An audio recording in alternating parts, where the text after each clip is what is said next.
우리는 룻기스를 통해서 하나님이, 그 크신 하나님이 작고도 작은 한 인생에 어떻게 들어오시는가, 어떻게 인생을 도와주시는가를 질문하고 답을 찾을 수가 있었습니다. 우린 지난주에 보아스라는 인물의 행동을 통하여서 자신보다 먼저 기업 물을 자가 앞서 있었지만 신중하고, 그리고 치밀하게, 그리고 지혜롭고 용기 있게 행동하여서 결국에 나오미와 룻 자신이 손해를 보면서까지 그의 삶을 책임져 주는 이 보아스가 했던 일들을 통하여서, 이건 보아스가 한 일만이 아니라 하나님이 우리 인생을 그저 어쩌다가 베데스다 연못의 행운처럼 그 사람 참 무슨 기도를 어떻게 잘 들었는지 하나님이 그를 살려주셨더라, 이런 그 행운 같은, 있을 수도 있고 또 없을 수도 있는 요행 같은 이런 식의 하나님이 아니라 우리 각자에게 하나님이 친히 함께 하셔서 그 크신 하나님이 보아스에게 일하셨던 하나님, 치밀하게 일하여 주셨다. 우리가 그 말씀을 하나 붙들었고, 한 주 전에는 하나님이 그러면 이런 룻기스에는 기적이 없는데 어떻게 도우셨다 이 말인가? 하나님이 도와주시는 방법, 그것은 평범한 일상 속에 평범한 것들을 사용하여 하나님이 그 가정에 필요한 기적을 일으키셨다. 무엇? 나오미는 룻에게 행한 그 룻이 나오미에게, 그리고 보아스가 룻에게 무엇? 인애였습니다. 인애. 그래서 하나님 앞에 어떤 삶을 사는 사람이 있느냐면, 하나님 내게 해주신 게 뭐가 있습니까? 마치 한 달란트 받은 자가 그 달란트를 갖고 열심히 살지 않은 이유가 있어요. 뭐죠? 하나님 앞에 자신이 갖고 있는 것에 대한, 내가 한 달란트 받은 것에 대한 하나님의 누구신가, 내가 한 달란트 받은 것을 어떻게 남길 것인가, 그 하나님에 대한 사랑도 그 관계도 하나도 없는 겁니다. 그래서 그냥 땅에 묻어두지, 책임만 피하겠다는 이런 태도들. 꼭 이 룻기서 안에서 하나님 내게 뭐 해주신 게 뭐가 있습니까? 그냥 하나님 앞에 그냥 형식을 차리고 사는 거죠. 이 정도로 머물러 있다면 인애가 나올 수가 없어요. 인애는 여러분, 하나님이 기도만 들으시는 게 아니라 고넬료의 기도와 구제를 들으신 것처럼 하나님이 뭘 받으시느냐면, 자기가 놓인 삶의 자리가 아무리 힘들어도 있는 힘을 다하여 하나님을 사랑하고 있는 힘을 다하여 이웃을 사랑하는 인애의 마음으로 사는 사람, 그 보아스, 그 룻, 바로 하나님은 인애를 베푸는 이 사람을 통하여 큰 기적을 이루셨다. 여러분, 하나님이 하시는 일이 오늘 우리 삶의 자리에도 이와 같이 일해 주실 줄로 믿습니다. 제가 이제 오늘 룻기서 마지막에 다룰 부분들은 어떤 말씀이냐면, 여러분, 룻기서가 이렇게 끝내고 있지 않다는 사실을 명확히 할 필요가 있습니다. 룻, 좋은 남자 만나 그 인생 달라졌어. 이런 복이 어디 있을까? 나오미 덩달아 그 며느리 톡톡해 봤어. 어떻게 그런 복이 불러 들어왔을까? 여러분, 이게 룻기서가 마지막 이렇게 엔딩을 한다면, 룻기서가 이렇게 마무리를 짓는다면, 복이, 하나님 앞에 복 받는 인생, 그리고 어떤 문제를 해결을 받는 인생, 그게 끝지점일 겁니다. 그러나 룻기서는 그게 끝이 아니에요. 오늘 이야기가 이렇게 마무리를 짓는다는 건 참 특이한 내용 아닐까요? 무엇이냐? 여러분, 17절을 같이 한번 읽어봅시다. 룻기서 마지막을 어떻게 마무리 짓느냐, 이 질문으로 답을 찾아봅니다. 자, 17절입니다. 시작.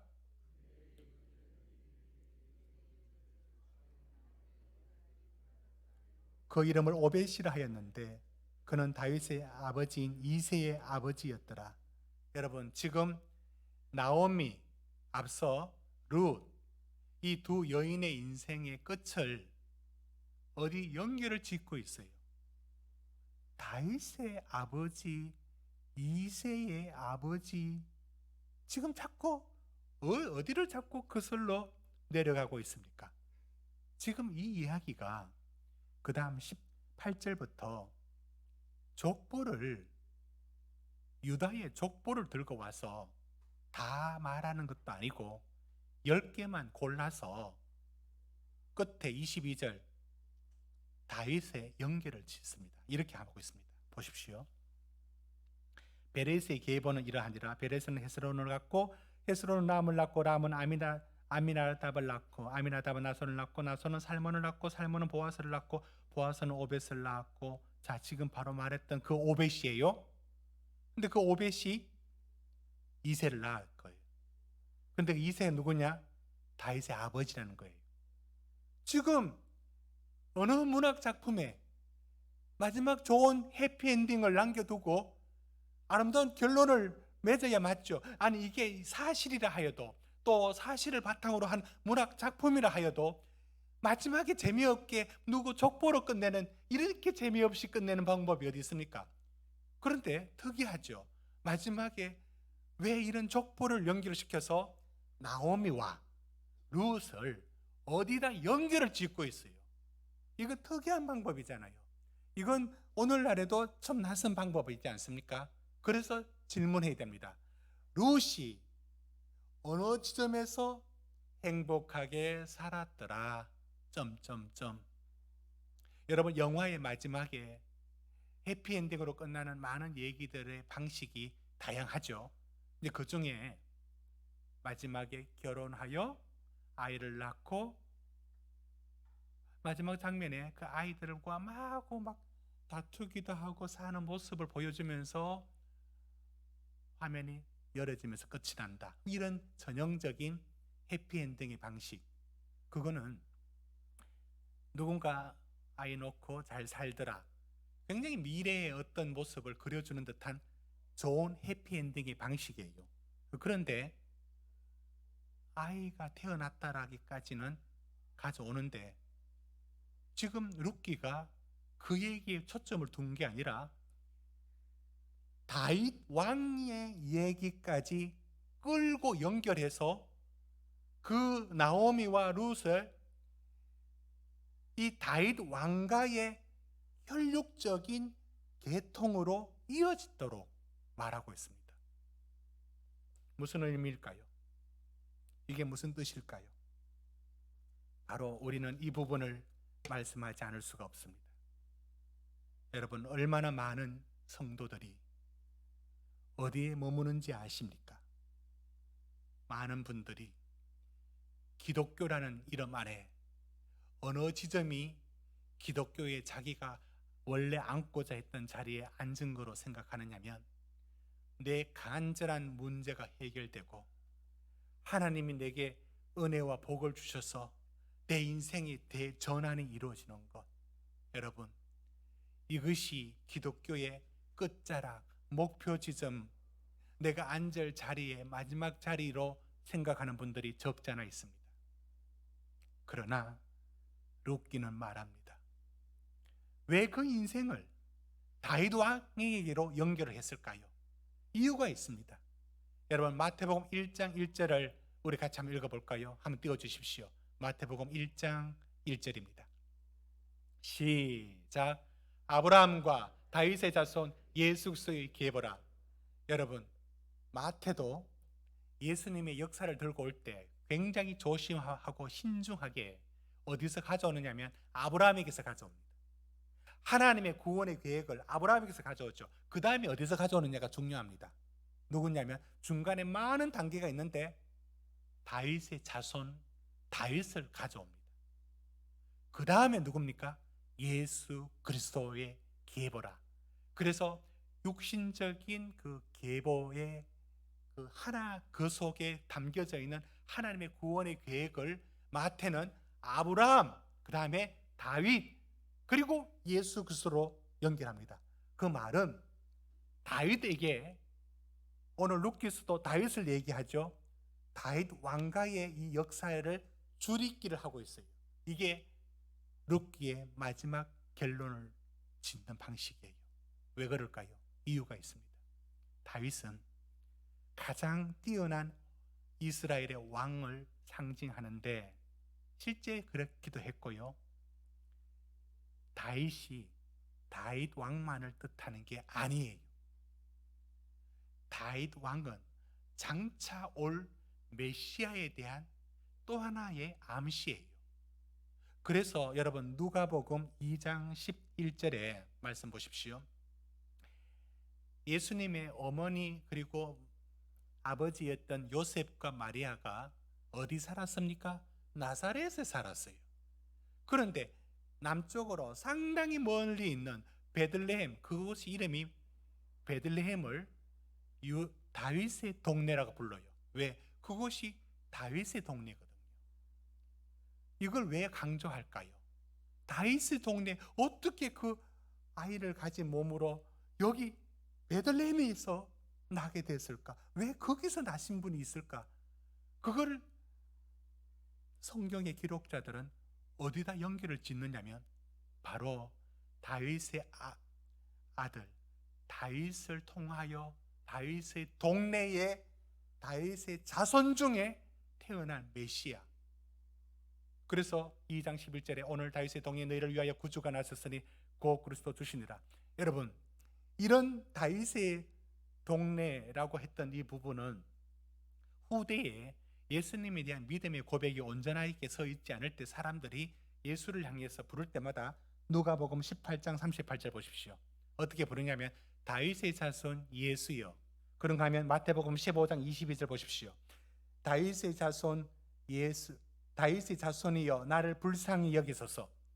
다윗의 자손이라고 불렀습니다. 결국은 여기서 다윗이 등장하는 이유는 다른 데 있지 않습니다. 됐습니다. 예수 그리스도, 온전한 구원자이신 예수 그리스도에게로 당신의 삶은 거기에 잇대어 있느냐? 이게 루키의 마지막 결론입니다. 여러분, 이 말씀은 일찍이 창세기에서도 이 말씀이 예언서만이 예언서가 아니에요. 이미 하나님의 예언적인 암시가 담겨져 있었습니다. 여러분, 창세기 49장 10절을 한번 읽어볼까요? 49장 10절에 뭐라고 되어 있습니까? 거기 보면 규가, 왕이 들고 있는 지휘봉을 말하죠. 유다를 떠나지 아니하며 통치자의 지팡이가 그 발 사이에 떠나지 아니한다 라고 12지파 중에서 에브라임 지파도 크고 뛰어납니다. 그런데 에브라임 지파가 아니고 누구? 유다. 규가 어디서 나온다고? 왕이 어디서 나온다고? 유다에게서. 계속 이 약속을 하셨습니다. 그리고 그 유다 지파에게서 다윗 왕이 나시고 그 유다 지파 다윗 동네에서 예수 그리스도 그 요셉이 그 다윗의 동네의 자손인 거로 이렇게 연결을 짓고 있습니다. 이 속에 담겨져 있는 것은 분명합니다. 오늘 룻기서가 왜 마지막에 참 복 많이 받고 좋은 사람 만나서 문제 해결하고 살았더라. 여러분, 인생의 반전이 여기서 일어났더라. 다 맞는 말씀이고 룻기서는 우리 인생에 하나님 그렇게 들어오셔서 일하시겠다는 약속이 분명합니다. 그러나 그것으로 끝내지 않습니다. 굳이 낯설지만 이 족보를 들고 와서 이새는 다윗을 낳았더라. 그 위에 누구? 오벳이 이새를 낳았더라. 그 위에 오벳 위에 보아스. 이렇게 10대의 역사를 가져와서 다윗 왕에게로 연결시키는 것은 룻기서가 이렇게 우리에게 말하고 있습니다. 당신이 받은 복의 끝은 어딘가? 당신이 기독교에서 받을 복의 자리를 어디로 두고 있느냐? 말씀하고 있습니다. 그것은 다윗 왕, 아니 정말 기대했던 메시아 예수 그리스도에게 여러분의 가정이, 여러분의 인생이 그리스도가 참 주인이시고 그리스도가 참 나의 왕이신 자리에 서 있는 것, 그것만이 진정한 복의 자리인 것을 확인시켜 줍니다. 여러분, 누가복음 5장에 이런 사건이 있었습니다. 밤새도록 고기를 잡았어요. 한 마리도 잡지를 못했습니다. 그 베드로와 그의 일행들 허탕을 친 겁니다. 그리고 그물을 손질하여 새벽녘에 이제 그물을 정리하고 있는데 나사렛 예수께서 언덕 비탈로 사람들을 데리고 오는 겁니다. 말씀을 전하는데 사람들이 둘러서니까 많이 전할 수가 없습니다. 그 해변가에 있는 베드로를 부탁을 하죠. 자네 배가 2개나 되네. 배 한 대를 나를 위해서 사용할 수 있겠느냐? 베드로에게 직접 요구를 합니다. 베드로는 가난한 어부가 아니에요. 수사람을 하는 배가 2척이나 가진 사람이에요. 그 한 배를 몰고 예수님이 탔습니다. 예수님은 저 언덕 비탈에 있는 사람들을 향하여 말씀을 전합니다. 그 배가 약간 이제 그 언덕에서 떨어져서 그 바람을 이용해서 많이 이 확성기처럼 말씀을 전합니다. 한참 동안. 그때 베드로는 이런 자세였을 겁니다. 노를 한 손으로 저었다고 봅니다. 요즘처럼 모터가 달려있지는 않았을 거 아니에요. 그게 어느 정도 노를 저으면서 이곳저곳 위치를 정하고 있으면서 이렇게 봤을 거예요. 예수를 이렇게 봤을 거예요. 다 마친 후에 예수께서 말합니다. 깊은 데 가서 그물을 내려라 라고 하니까 베드로가 밤새도록 내가 수고를 했고 그물은 이미 다 정리가 됐는데요. 그래도 말하지 않아도 이 말씀하시는 예수의 카리스마 앞에 할 수 없이 말씀대로 한번 해보겠습니다 하고는 믿음이 충만해서 간 게 아니라 그냥 간 거예요. 그래서 그때 베드로의 머릿속에는 이 새벽에는 깊은 데 없는데 이 생각을 아마 했을 거예요. 그래도 예수께서 말씀하셨고 그 배에서 말씀을 직접 하니까 할 수 없이 했어요. 그물을 내려니까 지나가던 고기들이 그 그물로 다 달려옵니다. 얼마나 많이 잡혔느냐? 2배에 가득 차서 더 들어갈 수 없을 만큼 많이 잡혔습니다. 그때 제가 던지는 질문이 이겁니다. 누가복음 5장 6절입니다. 이 환호성을 여러분 기억하십니까? 우리 같이 한번 읽어봅시다. 시작. 그렇게 하니 고기를 잡은 것이 심히 많아 그물이 찢어지는지라. 여러분, 만약에 베드로의 고백이 와 랍비여, 선지자여, 선생님, 당신 말대로 하니까 이런 기적이 일어났네요. 대박입니다. 어떻게 이런 복이 내한테 굴러 들어옵니까? 여러분, 이게 만약에 베드로의 마침 여기서 끝나는 일이었다면 베드로의 인생이 무엇이 달라졌겠습니까? 베드로는 저기서 끝나는 게 아니라 여러분 5장 8절을 같이 읽습니다.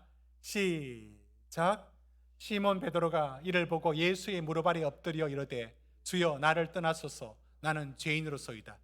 이게 떠나라 이 말이 아니라 저게 무슨 자리냐면 우리 주님이 하나님이라는 거예요. 오 주여 하나님이 여기 계셨군요 라고 무릎을 꿇는 거예요.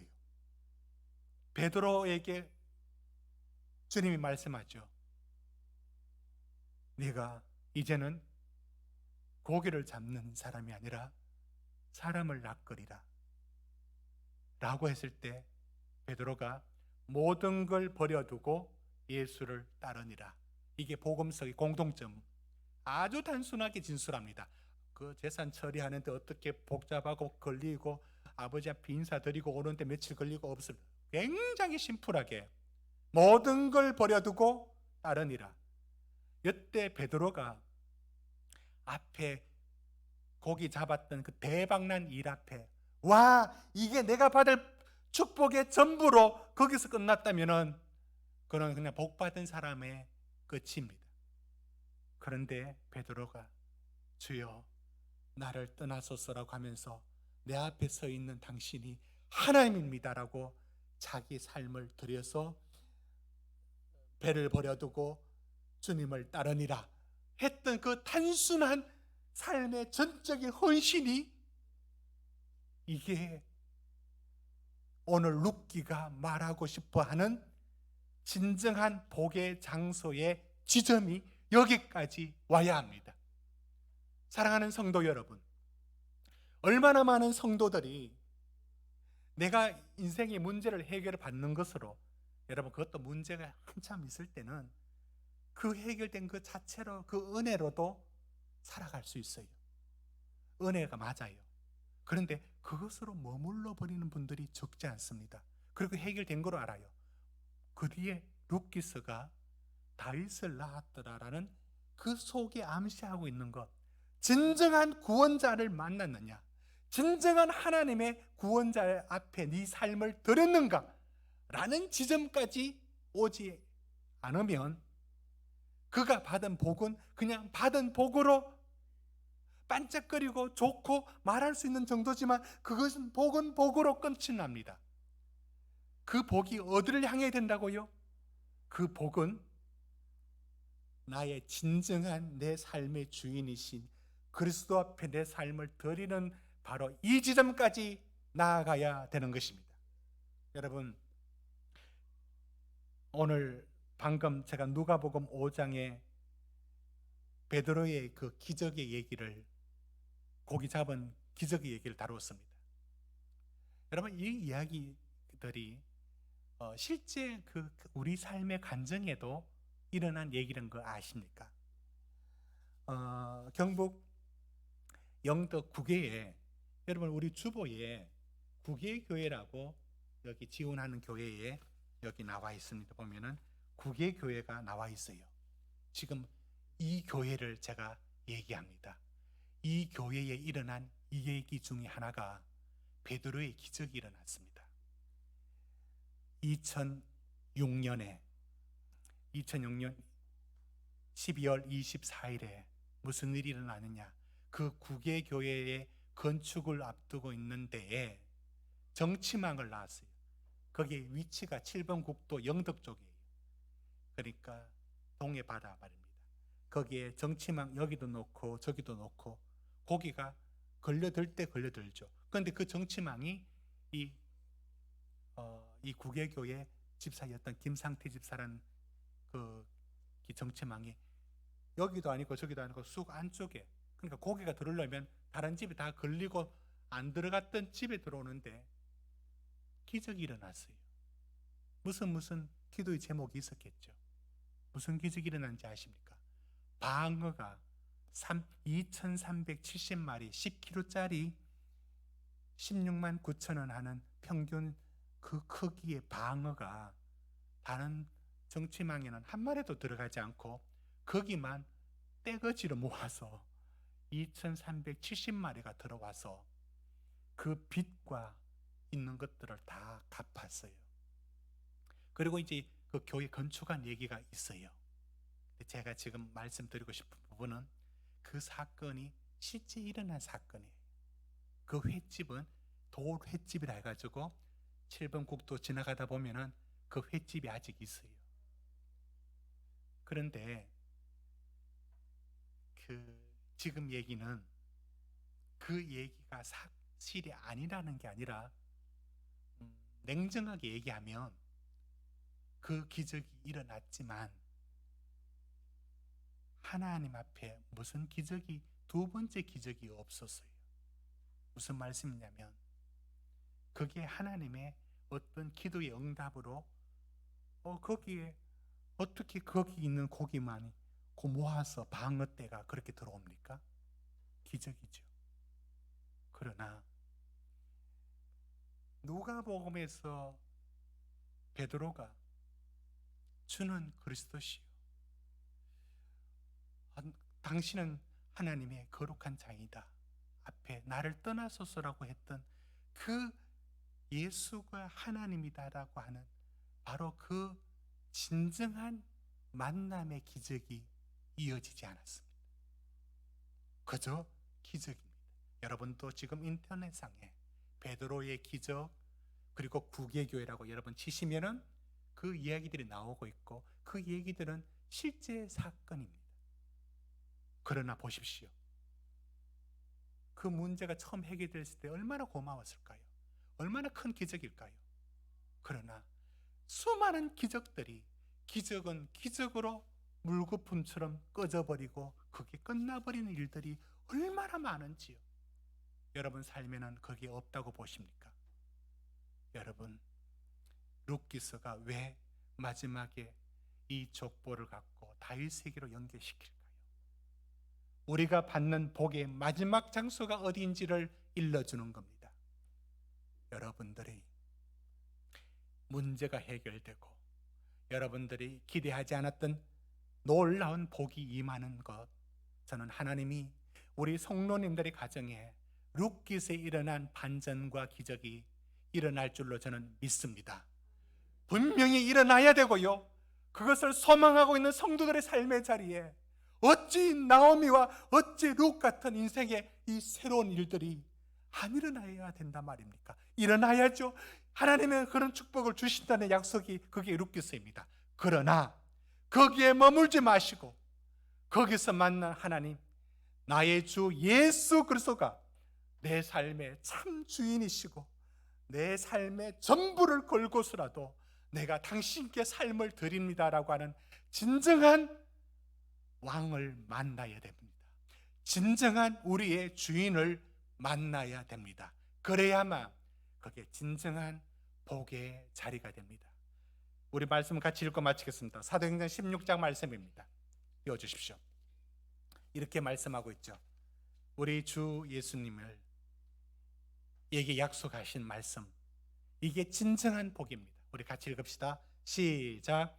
이르되 그리하면 너와 내 집이 구원을 받으리라. 한번 다시 읽읍시다. 시작. 이르되 주 예수를 믿으라. 그리하면 너와 내 집이 구원을 받으리라. 여러분, 여기서 주 예수를 믿으라, 그게 그저 단순하게 무조건 믿었습니다, 그게 아니죠. 그 예수를, 그래, 당신이 가진 모든 삶 속에 그 예수를 정말 나의 주인으로, 너의 왕으로 받아들여라. 그러면 너에게 임하는 복이 단순한 복이 아니라 내 집이 구원을 받으리라. 온전한 하나님의 축복이 그 가정에 임합니다. 이 가정이 우리 성도는 참빛 가족의 성도들 되기를 주의 이름으로 축원드립니다. 우리 같이 기도합시다.